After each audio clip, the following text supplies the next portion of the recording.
Feliz y bendecido día, aprendiendo un curso de milagros. El secreto de la verdadera oración es olvidarte de las cosas que crees necesitar. Pedir algo específico es igual que ver el pecado primero y luego perdonarlo. Del mismo modo, al orar pasas por alto tus necesidades específicas, tal como las ves, y las dejas en manos de Dios. Ahí se convierten en los regalos que le haces, pues le dicen que no antepondrás otros dioses a Él, ni que quieres otro amor que el suyo. Este libro es un comienzo, no un final. Del prefacio, que postula, párrafo 6. El pecado se define como una falta de amor. Puesto que lo único que existe es el amor, para el Espíritu Santo el pecado no es otra cosa que un error que necesita corrección en vez de algo perverso que merece castigo. Nuestra sensación de ser inadecuados, débiles o de estar incompletos procede del gran valor que le hemos otorgado al principio de la escasez, el cual rige al mundo de las ilusiones. Desde este punto de vista, buscamos en otros lo que consideramos que nos falta a nosotros. Amamos a otro con el objeto de ver qué podemos sacar de él. De hecho, a esto es a lo que en el mundo de los sueños se le llama amor. No puede haber mayor error que ese, pues el amor es incapaz de exigir nada. Introducción. Este es un curso de milagros. Es un curso obligatorio. Solo el momento en que decides tomarlo es voluntario. Tener libre albedrío no quiere decir que tú mismo puedas establecer el plan de estudios. Significa únicamente que puedes elegir lo que quieres aprender en cualquier momento dado. Este curso no pretende enseñar el significado del amor, pues eso está más allá de lo que se puede enseñar. Pretende, no obstante, despejar los obstáculos que impiden experimentar la presencia del amor, el cual es tu herencia natural. Lo opuesto al amor es el miedo, pero aquello que todo lo abarca no puede tener opuestos. Este curso puede, por lo tanto, resumirse muy simplemente de la siguiente manera. Nada real puede ser amenazado. Nada irreal existe. En esto radica la paz de Dios.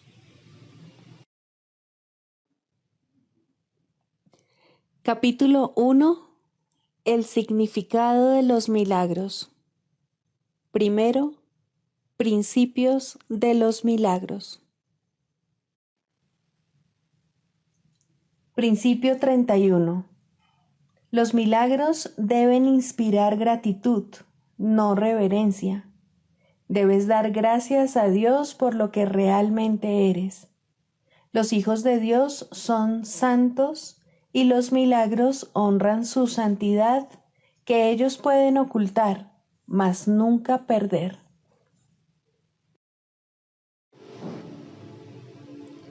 Capítulo 22. La salvación y la relación santa.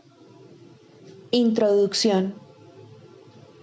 Ten piedad de ti mismo, tú que por tanto tiempo has estado esclavizado. Regocíjate de que los que Dios ha unido se han juntado y ya no tienen necesidad de seguir contemplando el pecado por separado. No es posible que dos individuos puedan contemplar el pecado juntos, pues nunca podrían verlo en el mismo sitio o al mismo tiempo. El pecado es una percepción estrictamente personal que se ve en el otro, pero que cada uno cree que está dentro de sí mismo, y cada uno parece cometer un error diferente que el otro no puede comprender. Hermano, se trata del mismo error, cometido por lo que es lo mismo y perdonado por su hacedor de igual manera. La santidad de tu relación os perdona a ti y a tu hermano y cancela los efectos de lo que ambos creísteis y visteis. Y al desaparecer dichos efectos, desaparece también la necesidad del pecado. ¿Quién tiene necesidad del pecado? Únicamente los que deambulan por su cuenta y en soledad, creyendo que sus hermanos son diferentes de ellos. Es esta diferencia que, aunque es visible, no es real, lo que hace que el pecado, que si bien no es real, es visible, parezca estar justificado. Todo esto sería real si el pecado lo fuese, pues una relación no santa se basa en diferencias y en que cada uno piense que el otro tiene lo que a él le falta. Se juntan cada uno con el propósito de completarse a sí mismo, robando al otro. Siguen juntos hasta que piensan que ya no queda nada más por robar y luego se separan.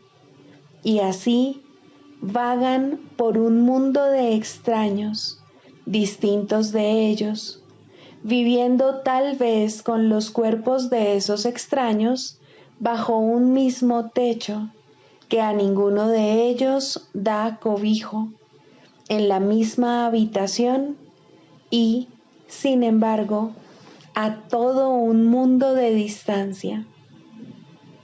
La relación santa parte de una premisa diferente. Cada uno ha mirado dentro de sí y no ha visto ninguna insuficiencia. Al aceptar su compleción, desea extenderla uniéndose a otro tan pleno como él. No ve diferencias entre su ser y el ser del otro, pues las diferencias solo se dan a nivel del cuerpo. Por lo tanto, no ve nada de lo que quisiera apropiarse. No niega su propia realidad, porque esta es la verdad. Él se encuentra justo debajo del cielo, pero lo bastante cerca como para no tener que retornar a la tierra, pues esta relación goza de la santidad del cielo. ¿Cuán lejos del hogar puede estar una relación tan semejante al cielo? Piensa en lo que una relación santa te podría enseñar. En ella desaparece la creencia en diferencias. En ella la fe en las diferencias se convierte en fe en la igualdad. Y en ella la percepción de diferencias se transforma en visión. La razón puede ahora llevaros a ti y a tu hermano a la conclusión lógica de vuestra unión. Esta se tiene que extender de la misma forma en que vosotros os extendisteis al uniros. La unión tiene que extenderse más allá de sí misma, tal como vosotros os extendisteis más allá del cuerpo para hacer posible vuestra unión. Y ahora, la igualdad que visteis se extiende y elimina finalmente cualquier sensación de diferencia, de modo que la igualdad que yace bajo todas las diferencias se hace evidente. Este es el círculo áureo en el que reconocéis al Hijo de Dios, pues lo que nace en una relación santa es imperecedero.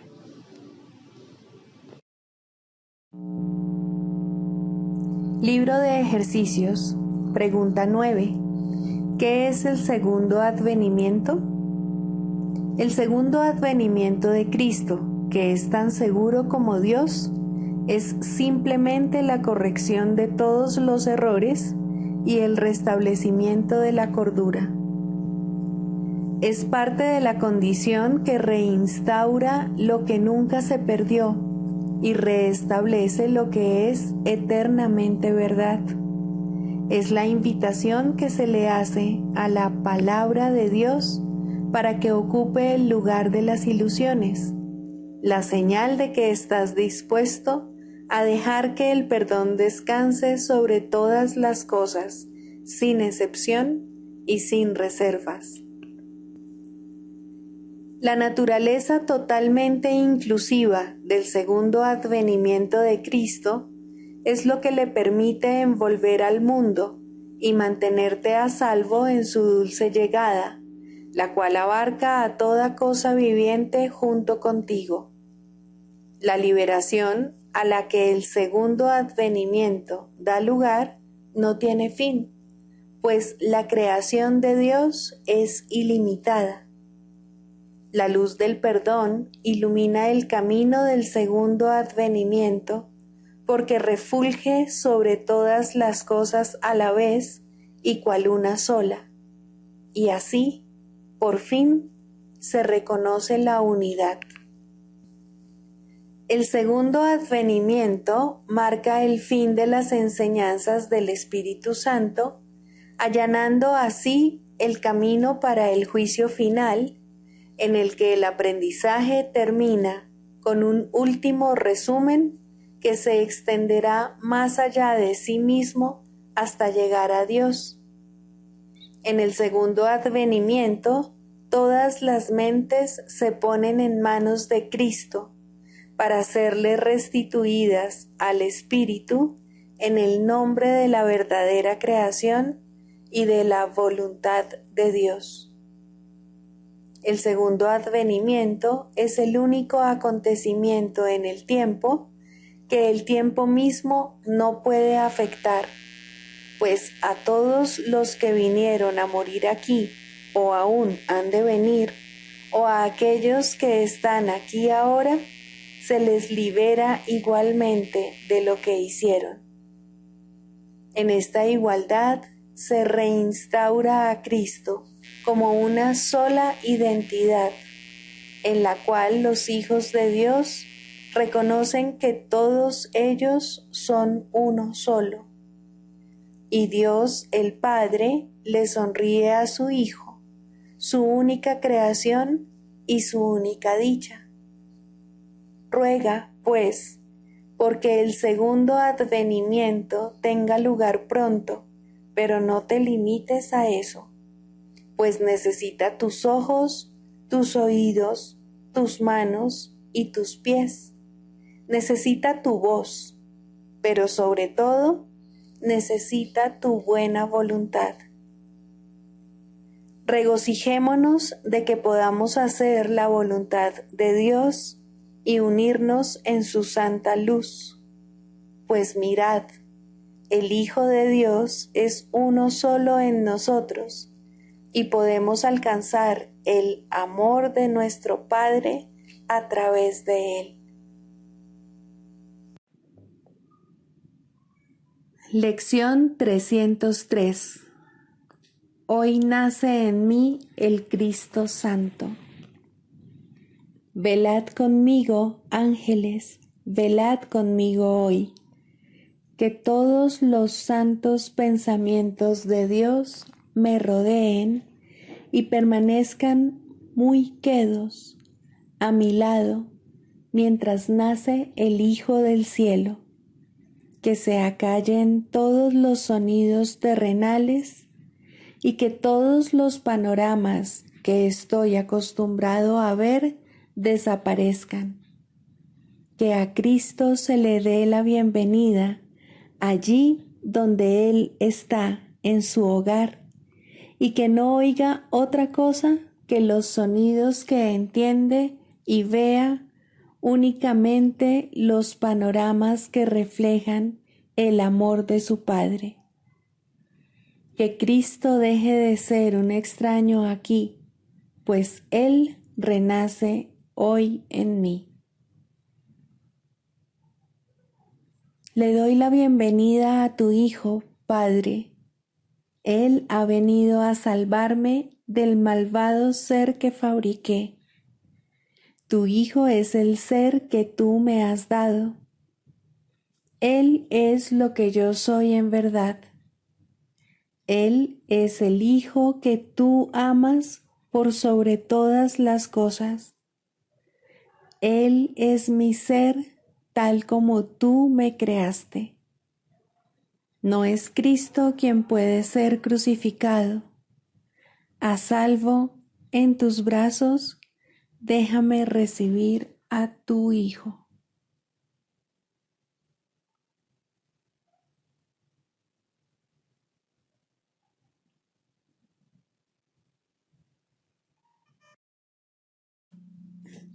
Características de los maestros de Dios. 10. Mentalidad abierta. El papel central que ocupa la mentalidad abierta, quizá el último de los atributos que el maestro de Dios adquiere, puede entenderse fácilmente cuando se reconoce la relación que guarda con el perdón. La mentalidad abierta procede de una ausencia de juicios. De la misma manera en que los juicios cierran la mente, impidiéndole la entrada al Maestro de Dios, de igual modo la mentalidad abierta lo invita a entrar. De la misma manera en que la condenación juzga al Hijo de Dios como malvado, de igual modo la mentalidad abierta permite que sea juzgado por la voz de Dios en su nombre. De la misma manera en que la proyección de la culpabilidad sobre él lo enviaría al infierno, de igual modo la mentalidad abierta permite que la imagen de Cristo le sea extendida. Solo aquellos que tienen una mentalidad abierta pueden estar en paz, pues son los únicos que ven razones para ello. ¿Cómo perdonan los que tienen una mentalidad abierta? Han renunciado a todas las cosas que les impediría perdonar. Han abandonado realmente al mundo y han permitido que éste les sea restaurado con tal frescura y en júbilo tan glorioso que jamás hubiesen podido concebir un cambio así. Nada es ahora como era antes. Todo lo que antes parecía opaco y sin vida, ahora no hace sino refulgir. Lo que es más, todas las cosas les dan la bienvenida, ya que ha desaparecido toda sensación de amenaza. Ya no quedan tinieblas que oculten la faz de Cristo. Ya se ha logrado el objetivo. El perdón es la meta final del programa de estudios, pues allana el camino para lo que se encuentra más allá de todo aprendizaje. El programa de estudios no hace ningún esfuerzo por excederse de su verdadero objetivo. El perdón es su único objetivo, en el cual converge en última instancia todo aprendizaje. Ciertamente eso es suficiente. Habrás notado que la lista de atributos de los maestros de Dios no incluye las características que constituyen la herencia del Hijo de Dios. Términos tales como amor, inocencia, perfección, conocimiento y verdad eterna no aparecen en este contexto, pues no serían apropiados aquí. Lo que Dios ha dado está tan remotamente alejado de nuestro programa de estudios que el aprendizaje no puede sino desaparecer ante su presencia. Sin embargo, mientras su presencia esté velada, el enfoque ha de centrarse necesariamente en el programa de estudios. La función de los maestros de Dios es llevar al mundo el verdadero aprendizaje. Propiamente dicho, lo que llevan es un desaprendizaje, que es a lo único que se le puede llamar verdadero aprendizaje en este mundo. A los maestros de Dios se les ha encomendado la función de llevar al mundo las buenas nuevas del completo perdón. Bienaventurados son en verdad, pues son los portadores de la salvación.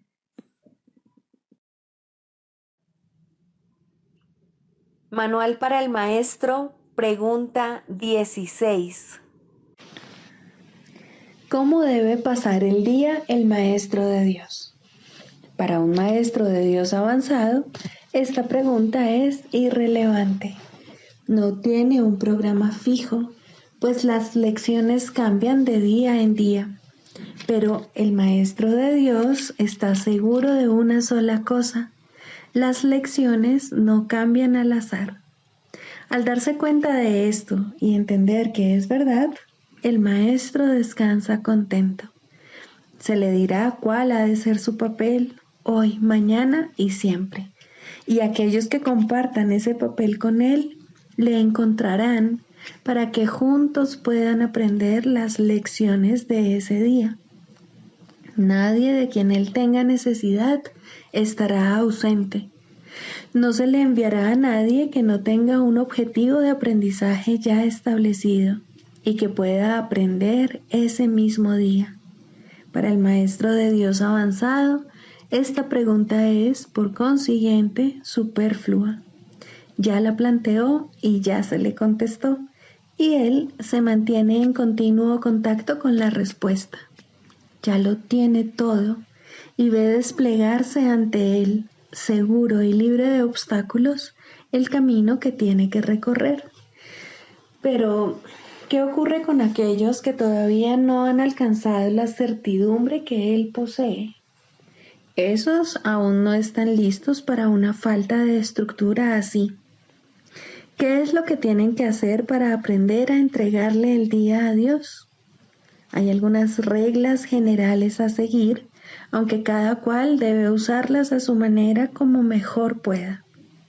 Las rutinas como tales son peligrosas porque se pueden convertir fácilmente en dioses por derecho propio y amenazar los mismos objetivos para los que fueron establecidas.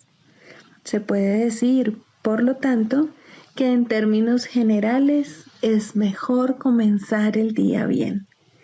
Siempre es posible, no obstante, comenzar de nuevo si no se comenzó debidamente. Con todo, es obviamente ventajoso comenzarlo bien y de esa manera ahorrar tiempo. En un principio es aconsejable pensar en función del tiempo, aunque este no es de ningún modo el criterio esencial, probablemente es el más fácil de observar al principio. Inicialmente se hace hincapié en ahorrar tiempo, que si bien sigue siendo importante a lo largo de todo el proceso de aprendizaje, se recalcará cada vez menos. De entrada, podemos decir con seguridad que el tiempo que se dedica a comenzar bien el día ciertamente ahorra tiempo. ¿Cuánto tiempo debe emplearse en ello? Eso depende del mismo Maestro de Dios, quien no puede adjudicarse a sí mismo ese título hasta que haya completado el libro de ejercicios, ya que estamos aprendiendo dentro del marco de este curso.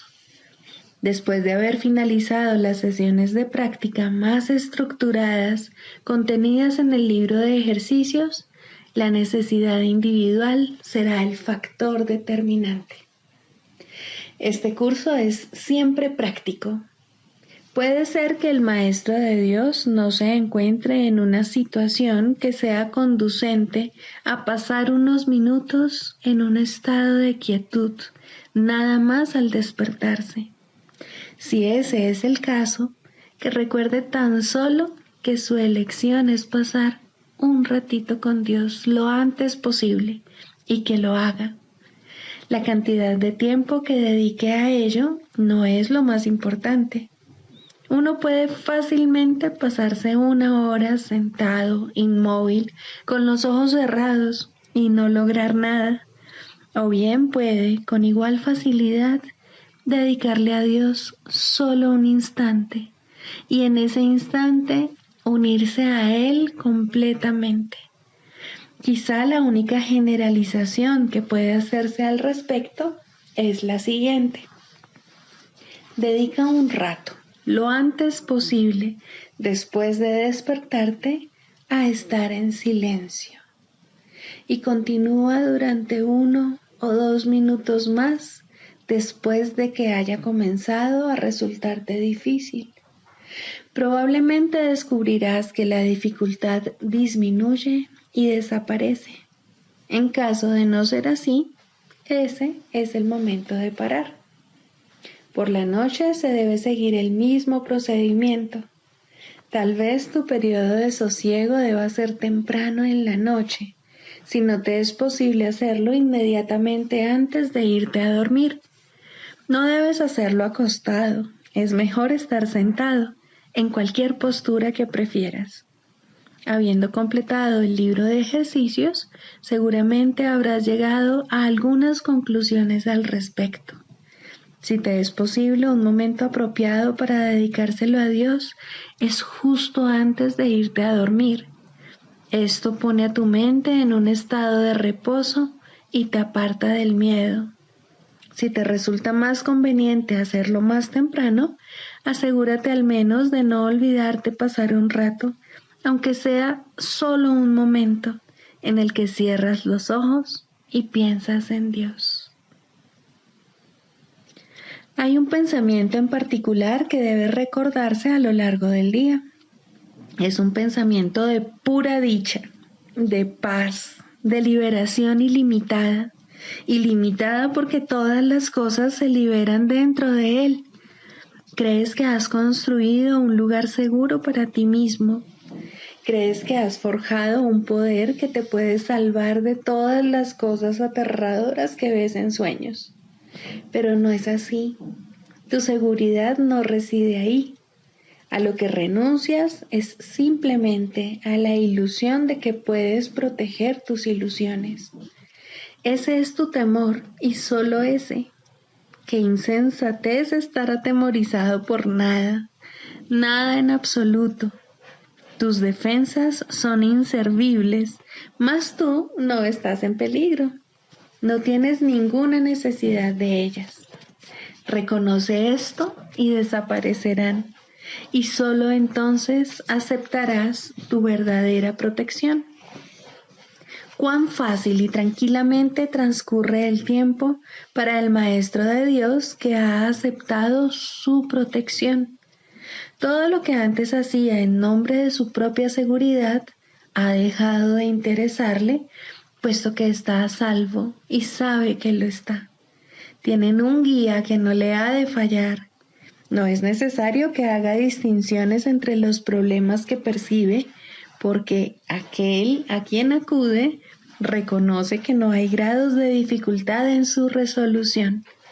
Está tan a salvo en el presente como lo estaba antes de que su mente aceptase las ilusiones, y como lo estará cuando las haya abandonado. Su estado no cambia con la ocasión o con el lugar, porque todas las ocasiones y todos los lugares son uno para Dios. En esto reside su seguridad. No tiene necesidad de nada más. Con todo, habrá tentaciones a lo largo del camino que al Maestro de Dios aún le queda por recorrer, y tendrá necesidad de recordarse a sí mismo durante el transcurso del día que está protegido. ¿Cómo puede hacer eso? Especialmente en los momentos en que su mente está ocupada con cosas externas. Lo único que puede hacer es intentarlo, y su éxito dependerá de la convicción que tenga de que va a triunfar. Deberá tener absoluta certeza de que su éxito no procede de él, pero que se le dará en cualquier momento, lugar o circunstancia que lo pida. Habrá ocasiones en que su certeza flaqueará, y en el momento en que esto ocurra, el Maestro de Dios volverá a tratar, como antes, de depender únicamente de sí mismo. No olvides que eso es magia, y la magia es un pobre sustituto de la verdadera ayuda. No es suficientemente buena para el Maestro de Dios, porque no es suficientemente buena para el Hijo de Dios. Evitar la magia es evitar la tentación, pues toda tentación no es más que el intento de sustituir la voluntad de Dios por otra. Estos intentos pueden parecer ciertamente aterradores, pero son simplemente patéticos.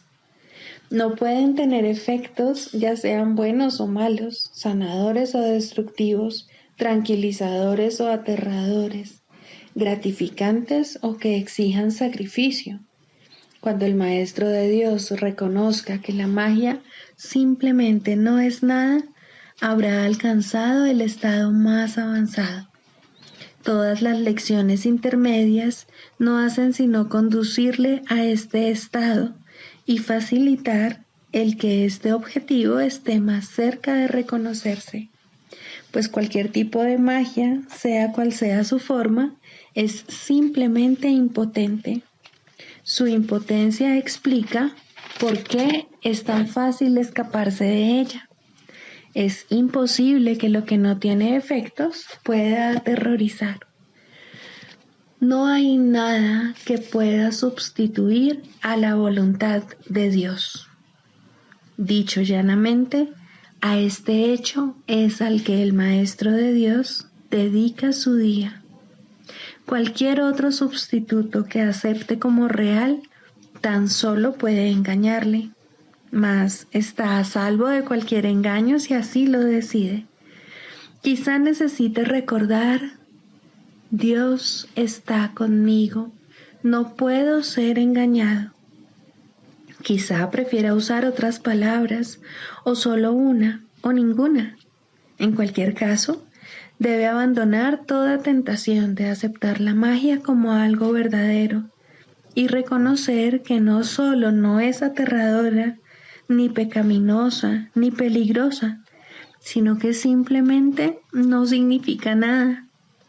Al estar arraigada en el sacrificio y la separación, que no son más que dos aspectos de un mismo error, el Maestro de Dios elige simplemente renunciar a todo lo que nunca tuvo, y a cambio de ese sacrificio, entre comillas, se le restaura el cielo en su conciencia. ¿No te gustaría un intercambio así? El mundo lo haría gustosamente si supiera que se puede hacer. Los maestros de Dios son los que deben enseñarle que sí se puede, y por lo tanto, su función es asegurarse de que ellos mismos lo hayan aprendido. No hay otro riesgo durante el día, excepto el de poner tu confianza en la magia, pues solo eso conduce al dolor. No hay más voluntad que la de Dios. Sus maestros saben que esto es así y han aprendido que todo lo demás es magia. Lo que mantiene viva la creencia en la magia es la ilusión simplista de que la magia da resultado.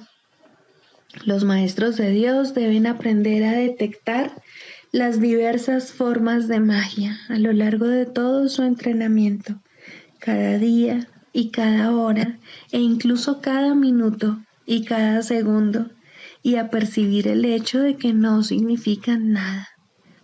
Cuando se las deja de temer, desaparecen, y así se vuelve a abrir la puerta del cielo, y su luz puede volver a irradiar sobre la mente que se encuentra en paz.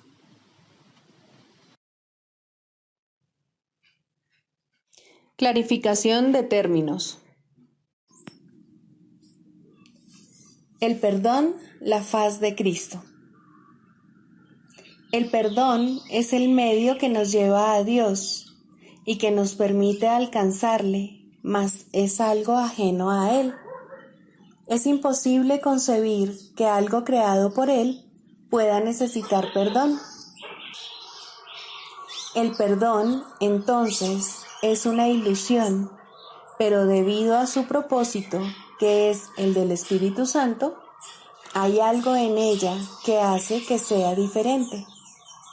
A diferencia de las demás ilusiones, nos aleja del error en vez de acercarnos a él. Al perdón podría considerársele una clase de ficción feliz, una manera en la que los que no saben pueden salvar la brecha entre su percepción y la verdad.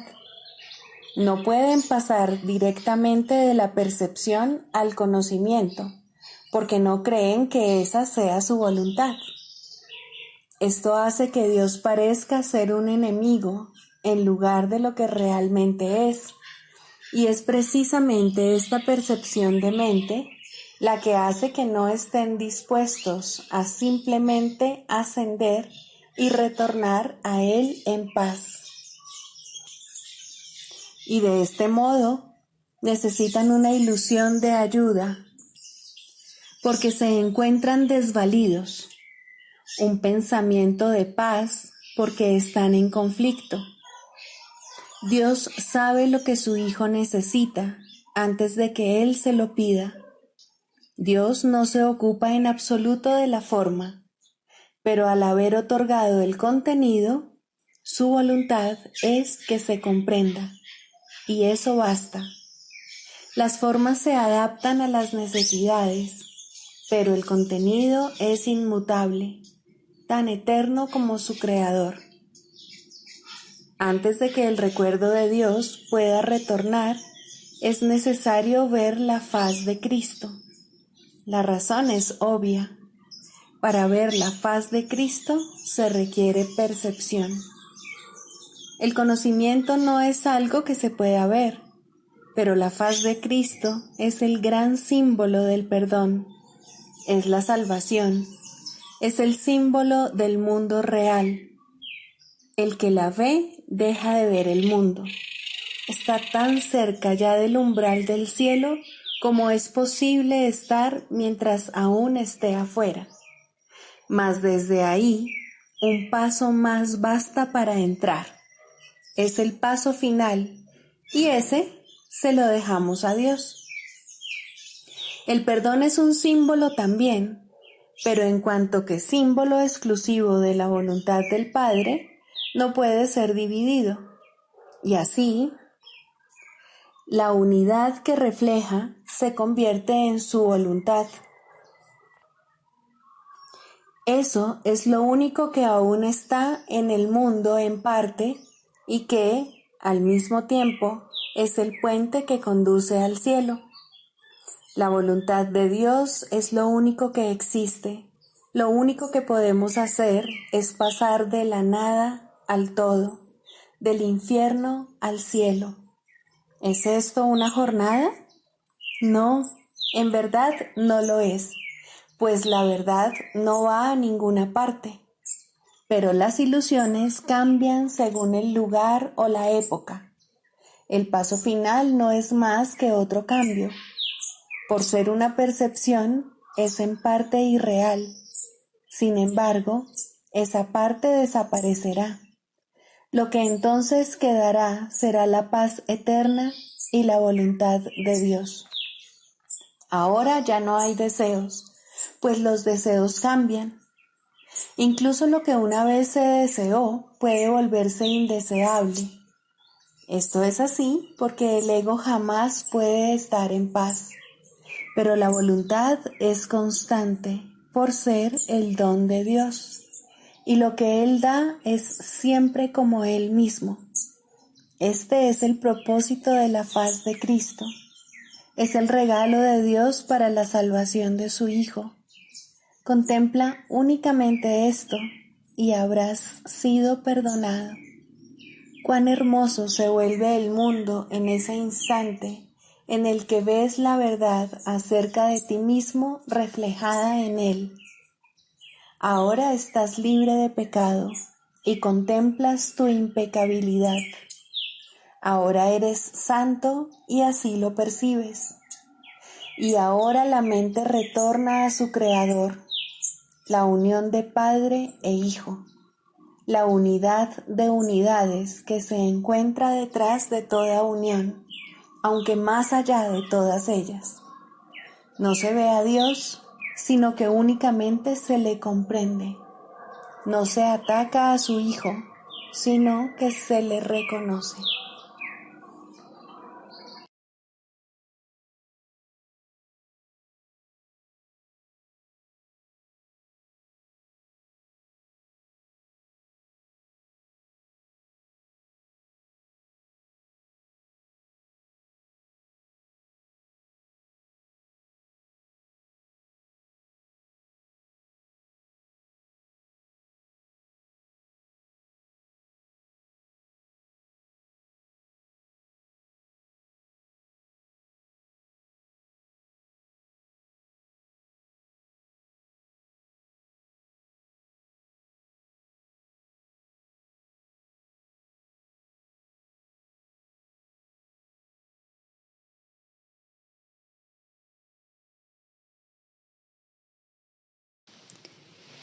Tercero, el papel del psicoterapeuta. El psicoterapeuta es un líder en el sentido de que camina ligeramente delante del paciente y le ayuda a evitar algunas de las trampas del camino al verlas primero. Idealmente es también un seguidor, pues hay uno que debe caminar delante de él y darle luz para que vea. Sin este, ambos solo tropezarán ciegamente sin dirección alguna. Sin embargo, es imposible que éste se haya ausente del todo si la meta es la sanación. No obstante, puede que no se le reconozca, y de esta manera, la pequeña luz que se puede aceptar en ese momento es todo lo que se tiene para iluminar el camino hacia la verdad. La sanación está restringida tanto por las limitaciones del psicoterapeuta como por las del paciente. El objetivo del proceso, por tanto, es trascender estos límites.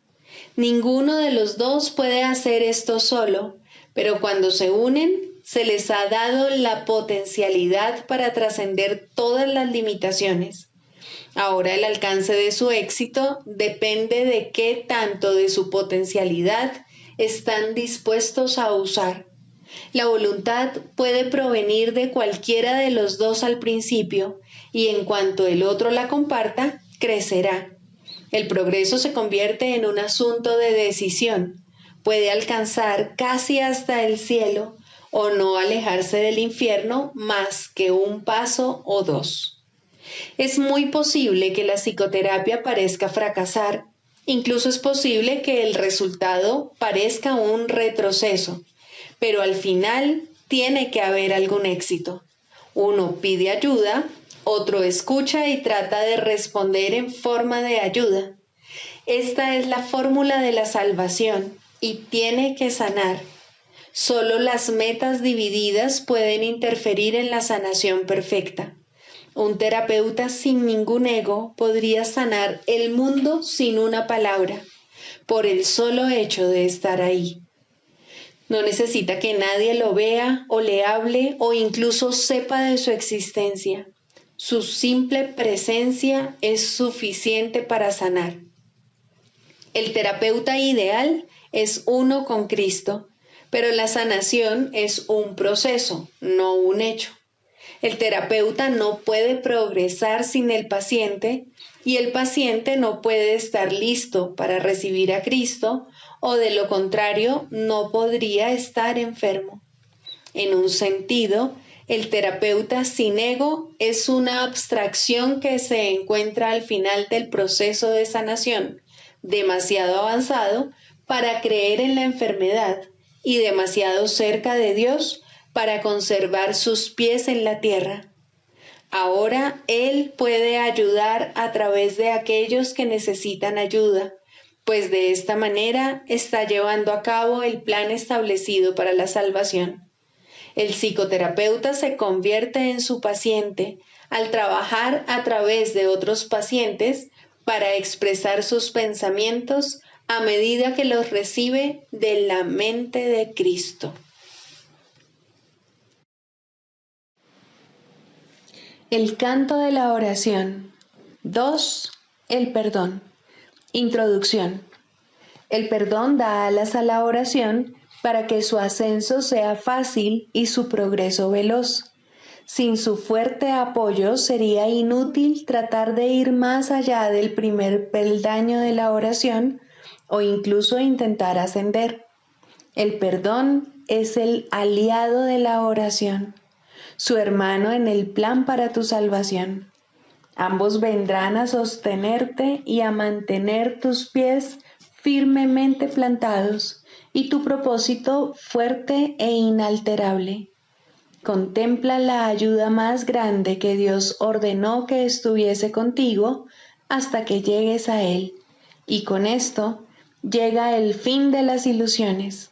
A diferencia de la naturaleza intemporal de su hermana, la oración, el perdón tiene un final, pues se vuelve innecesario cuando el ascenso se completa. No obstante, por ahora tiene un propósito más allá del cual no puedes ir, ni es necesario que lo hagas. Logra esto y habrás sido redimido. Logra esto y habrás sido transformado. Logra esto y salvarás al mundo. Primero, perdonarte a ti mismo. Ningún regalo del cielo ha sido tan mal interpretado como el perdón. De hecho, se ha convertido en una calamidad, en una maldición allí donde debía bendecir, en una cruel burla de la gracia, en una parodia de la santa paz de Dios. Pero aquellos que aún no han elegido dar los primeros pasos en el camino de la oración, no pueden sino usarlo de esa manera. La benevolencia del perdón resulta imperceptible al principio, porque no se entiende lo que es la salvación ni realmente se busca. Lo que se concibió para curar se usa para herir, porque no se desea el perdón. La culpa se convierte en la salvación y el remedio parece ser una terrible alternativa a la vida. Así, pues, el perdón para destruir se adapta mucho mejor al propósito del mundo que el verdadero objetivo del perdón y los medios honestos por los cuales éste se alcanza. El perdón para destruir no pasará por alto ningún pecado, ningún crimen, ni ninguna traza de culpa que pueda buscar, encontrar y, entre comillas, amar. Amado de su corazón es el error, y las faltas lucen enormes y crecen y se expanden ante su mirada. Selecciona cuidadosamente todas las cosas perversas y pasa por alto lo amoroso, como si de una plaga se tratase, algo odioso teñido de peligro y muerte. El perdón para destruir es la muerte, y eso es lo que ve en todo lo que contempla y odia. La misericordia de Dios se ha convertido en un cuchillo retorcido que busca destruir al Santo Hijo que Él ama. ¿Te perdonarías a ti mismo por todo esto? Aprende entonces que Dios te ha dado los medios a través de los cuales puedes retornar a Él en paz. No veas el error, no lo hagas real. Selecciona lo amoroso y perdona el pecado al elegir en su lugar la faz de Cristo. ¿De qué otra manera puede la oración regresar a Dios? Él ama a su Hijo. ¿Podrías acordarte de Él y al mismo tiempo odiar lo que Él creó? Odiarás al Padre si odias al Hijo que Él ama. Pues tal como veas al Hijo, así te verás a ti mismo, y tal como te veas a ti mismo, así será Dios para ti. De la misma manera en que siempre oras por ti, del mismo modo es a ti al que siempre se le concede el perdón. Es imposible perdonar a otro, pues son únicamente tus pecados lo que ves en Él. Quieres verlos en Él y no en ti. Por eso es por lo que perdonar a otro es una ilusión. Sin embargo, es el único sueño feliz en todo el mundo, el único que no conduce a la muerte. Solo en otro puedes perdonarte a ti mismo, pues le has hecho culpable de tus pecados y ahora tienes que encontrar tu inocencia en él. ¿Quién sino el pecador necesita que se le perdone?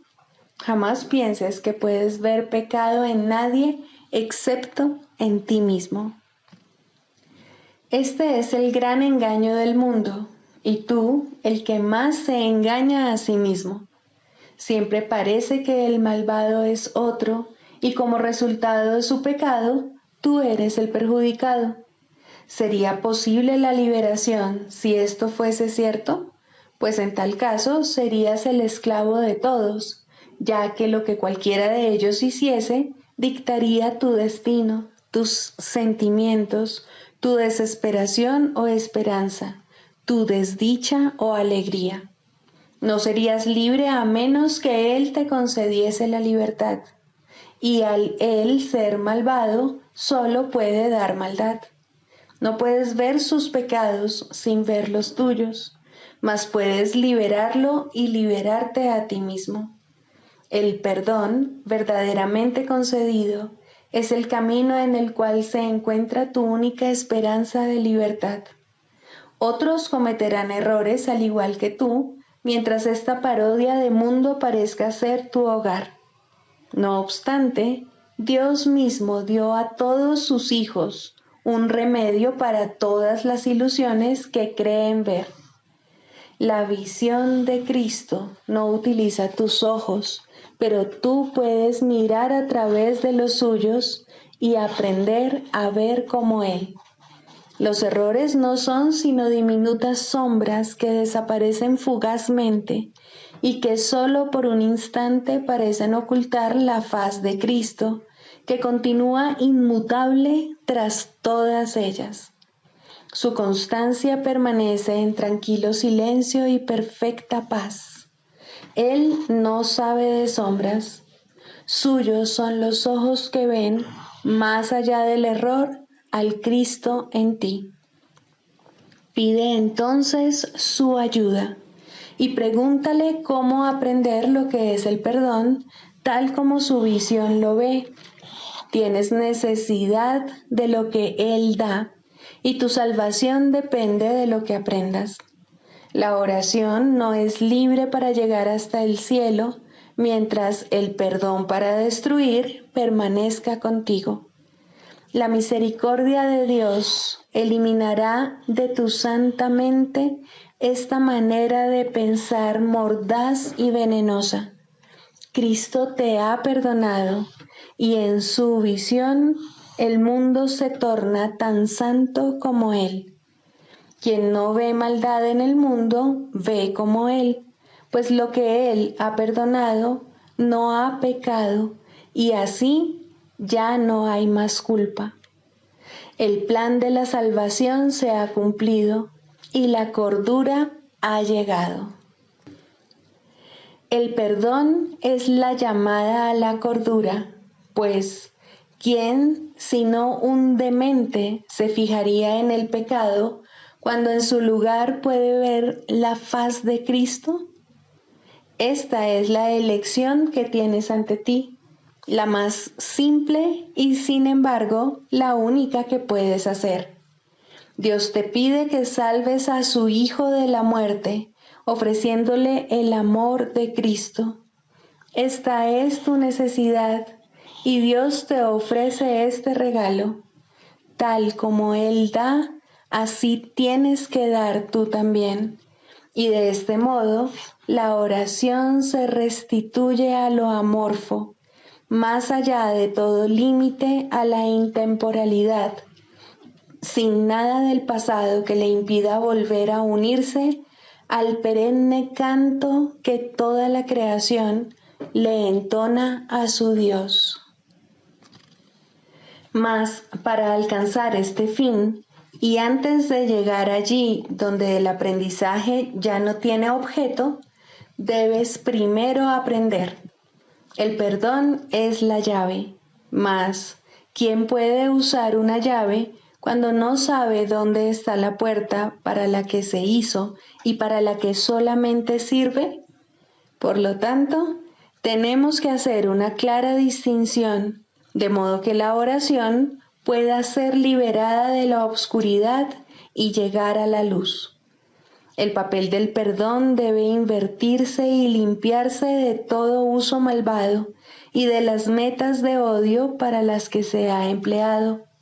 El perdón para destruir debe ponerse al descubierto en toda su perfidia y luego abandonarse para siempre. No debe quedar ni el más mínimo vestigio de él si el plan que Dios estableció para tu retorno ha de lograrse al fin y el aprendizaje concluir. Este es el mundo de los opuestos y tienes que elegir entre ellos a cada instante mientras el mundo siga siendo real para ti. No obstante, debes aprender cuáles son las alternativas que verdaderamente tienes, o no serás capaz de lograr tu libertad. Deja, pues, que te resulte claro lo que el perdón en realidad significa para ti, y aprende lo que debería hacer para hacerte libre. El nivel de tu oración depende de ello, pues aquí espera por su libertad para elevarse del mundo del caos y llegar a la paz.